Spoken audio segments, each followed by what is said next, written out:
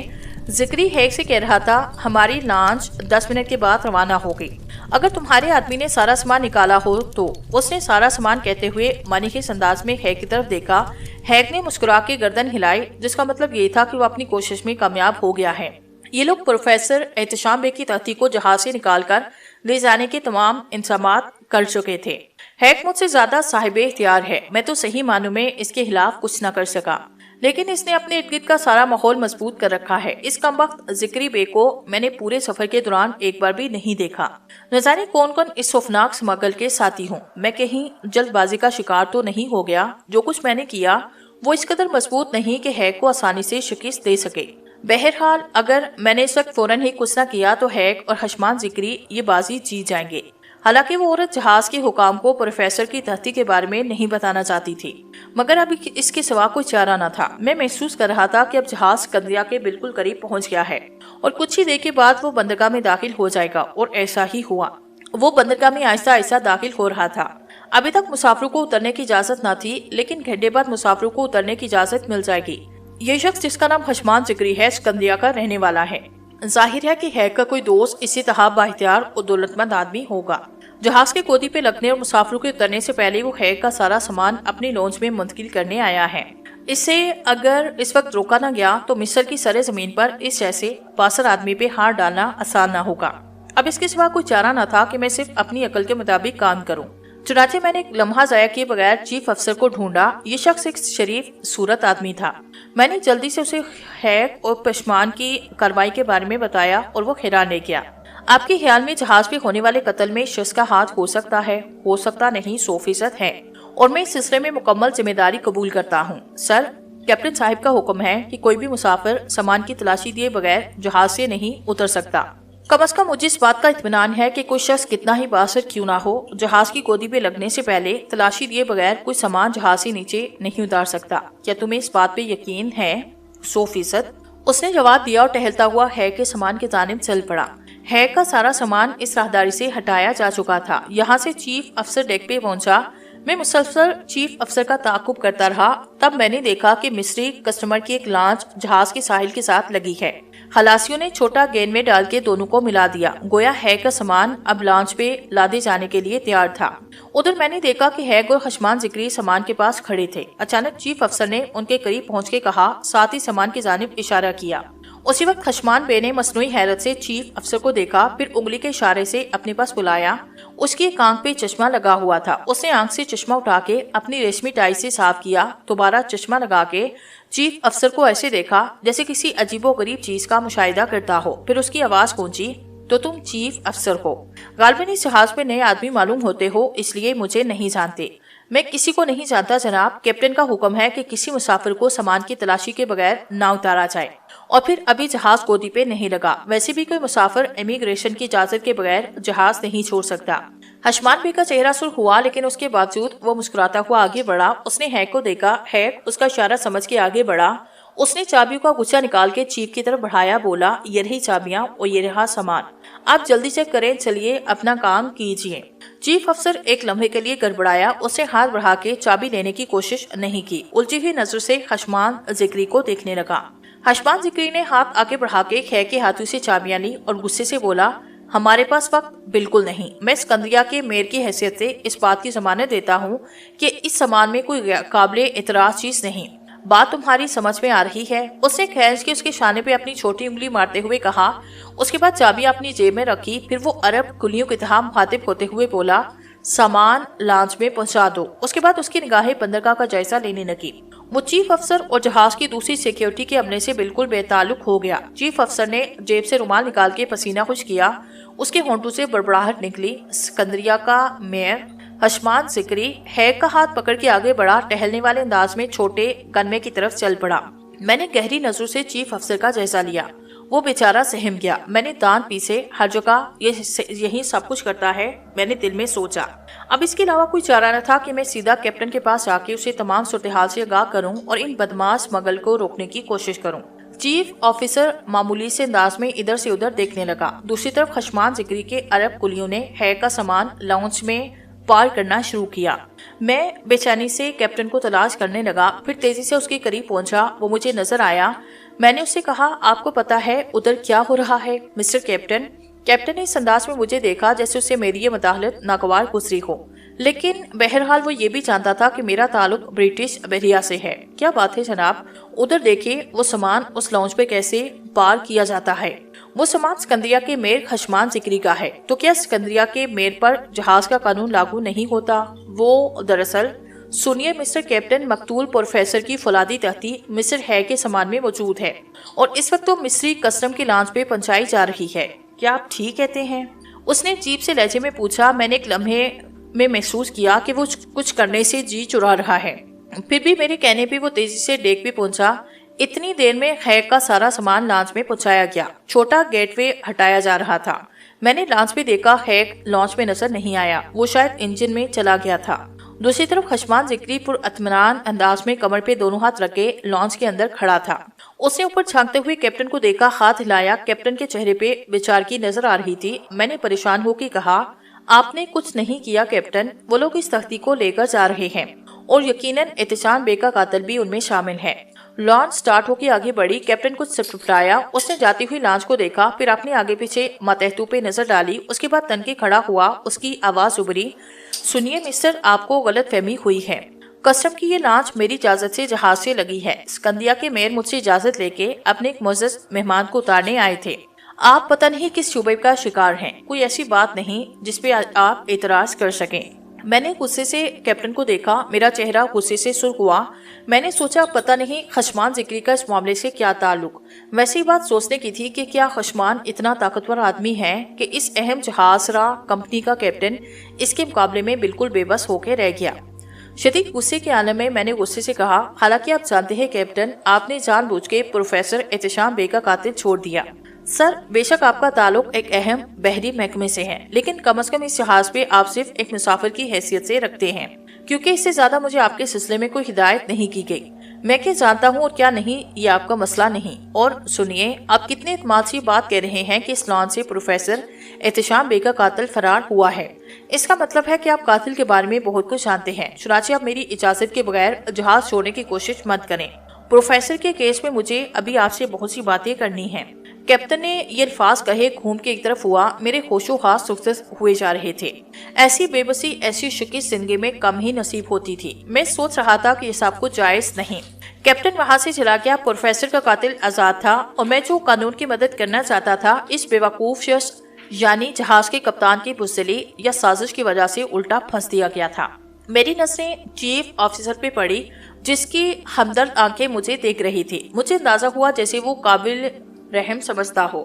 بہرحال اس کے بعد وہ بھی گھوم کے واپس چلا گیا۔ میں تنہا کھڑا رہ گیا۔ اس وقت میرے سارے وجود میں گڑگڑاہٹ ہو رہی تھی۔ کیسی تکلیف دہ بات تھی۔ میں نے جب بلائی کرنی چاہی تو چاروں طرف سے مصیبتیں و مصائب نے مجھے گھیر لیا۔ اب تو مجھے ایسے لگ رہا تھا جیسے میرے ہاتھوں پیروں میں رسیاں باندھ دی گئی ہوں۔ یہ سچائی کے پہلے راستے پہ میرے لیے بدترین شکست تھی۔ جتنی شدید جدوجہد میں نے کی تھی، وہ میرے لیے عذاب بن گئی تھی، اور میں خود پھنس گیا تھا۔ کپتان کے الفاظ ہلکے پھلکے نہیں تھے۔ میری ذات میں کچھ ایسے معاملات تھے جس میں میں پوری طرح پھنس چکا تھا۔ اب یہ خیال دل میں بار بار جنم لے رہا تھا کہ میں شیطانی راستے پہ پھل پھول سکتا ہوں۔ میں نے برائی کے راستے پہ چلتے ہوئے بہت سی مشکلیں آسان ہوتی دیکھی ہیں۔ اب جب کہ میں نے ایک شفاق قاتل کو گھیرا، اسے پولیس کے حوالے کرنا چاہا، تو ہر چال الٹ گئی۔ میں اپنے پاؤں بے جان محسوس کرنے لگا۔ اس احساس کی شدت نے مجھے دلی طور پہ افسردہ کر دیا تھا۔ میں آہستہ آہستہ آگے بڑھا، خالی ڈے کی ایک چیئر پہ سر جھکا کے بیٹھا، سوچنے لگا کہ یہ ہے دھیان کا وہ راستہ جس پہ میں نے اپنی یاترا شروع کی ہے۔ میں وہ روایتی باتیں نہیں کروں گا کہ نیکیوں کے راستے دشوار گزار ہوتے ہیں، ان میں کانٹے ہی کانٹے ہوتے ہیں۔ نیکیوں کے سفر پہ حوصلہ شکن مصائب کا سامنا کرنا پڑتا ہے، نیک بندوں کو امتحانات دینے پڑتے ہیں۔ راہ حق پہ سفر کرنا ایک مشکل کام ہے، لیکن کیا میں راہ حق پہ سفر کرتے ہوئے ان تمام مصائب کا سامنا کر سکتا ہوں جو میرے راستے میں آئیں گی؟ ممکن نہیں ہے۔ میں تو ایک عام سا دنیا دار آدمی ہوں، اچھا کام کرنا چاہتا ہوں، عام آدمی کی طرح یہ چاہتا ہوں کہ میرے لیے آسانیاں نہ بھی پیدا ہوں تو کم از کم مجھے نئی ناکامیوں کا سامنا نہ کرنا پڑے۔ میں کافی دیر تک سوچتا رہا۔ آہستہ آہستہ میرے ذہن میں ایک چہرہ ابھرنے لگا، بالکل ایسے جیسے سورج افق کی پہاڑوں کے پیچھے سے سر نکالتا ہے۔ وردان سدانی کا چہرہ ابھر رہا تھا۔ مجھے وہ لمحات یاد آئے جب میں نے اس جہاز کے ناؤں سے نامعلوم سمتوں کا سفر کیا۔ وردان سدانی کے روبرو پہنچا۔ وردان سدانی کے چہرے پہ رنج و ملال کی جو کیفیت تھی وہ میری نظروں سے ابھی تک دور نہ ہوئی تھی۔ عجیب بات ہے، وہ کیسا وجود ہے، عالم عدم میں ہے یا عالم وجود میں، کیا کہہ سکتا ہوں میں؟ وہ پر اسرار قوتوں کا مالک، بدھ مت کا پیروکار، جس کے بارے میں یہ بات میرے علم میں نہ آئے گی کہ وہ بدھ مت کا ایک اور فرقہ ہے جو اپنے طور پہ اپنی برتری کا پرچار کرنا چاہتا ہے۔ وردان سدانی کیا چاہتا ہے اس کا صحیح طور سے اندازہ مجھے اب تک نہ ہو سکا۔ وہ مجھے نیکیوں کے راستے پہ گزارنا چاہتا تھا اور برائیوں کے راستے پہ وہ میرا ہمسفر ہے، اور دونوں حالتیں اسے قبول ہیں۔ پتہ نہیں وہ میری تباہی کے در پہ ہے یا مجھے اس نئے فرقے کا روحانی پیشوا بنانا چاہتا ہے۔ اس سے میرا انتخاب کس لیے کیا یہ تو اللہ ہی جانتا ہے، لیکن مجھے یہ اندازہ ہو گیا تھا کہ وہ مجھے انوکھی روحانی قوتوں سے نوازنا چاہتا ہے۔ اگر ایسی بات ہے وردان سدانی، تو اب ان حالات میں یہ محسوس کرتا ہوں کہ مجھے تیری ضرورت ہے۔ کیا یہ ممکن ہے کہ اب میں جس صورتحال سے دوچار ہوں اس میں تو میری مدد کر سکے؟ کیوں نہیں، یہ بالکل ممکن ہے۔ ایک آواز میرے کانوں میں آئی۔ میں نے یہ آواز کھلے آسمان کے رخ سے اترتی محسوس کی۔ میں ہڑبڑا کے ڈیک چیئر سے اٹھ کھڑا ہوا۔ میری گردن چاروں طرف گھومنے لگی۔ میرے حکم میں کوئی نہ تھا۔ ابھی میں سنبھلنے پہ آیا تھا کہ بخشو کی آواز آئی۔ اچھائی تو اچھائی ہوتی ہے بودو ستو، کون کہتا ہے کہ ہم نے تمہیں اکیلا چھوڑ دیا؟ تم نے بہت سوچ بچار کے بعد جیسا اچھا کام چنا، اس میں ہم اور تمہارے پڑکھوں کی آتمائیں تمہارا ساتھ دیں گی۔ اچھائی تو اچھائی ہوتی ہے۔ یہ آواز کچھ ایسی تھی جیسے کوئی ریڈیو پہ بول رہا ہو۔ میں نے ہوش و حواس کے عالم میں یہ آواز سنی۔ مجھے اس میں کوئی شبہ نہیں تھا، گویا مجھے میرے سوالوں کا جواب دیا گیا۔ ایک عجیب سا احساس دل میں پیدا ہوا، مشکل آتی ہے تو ان پر اسرار قوتوں کے علاوہ کوئی ساتھ نہیں دیتا۔ میں نے ایک لمحے کے اندر یہ فیصلہ کیا کہ اس انداز کی آواز کو جو وردان سدانی سے سنائی سنتا رہوں گا اور اس پہ بھی عمل کرتا رہوں گا۔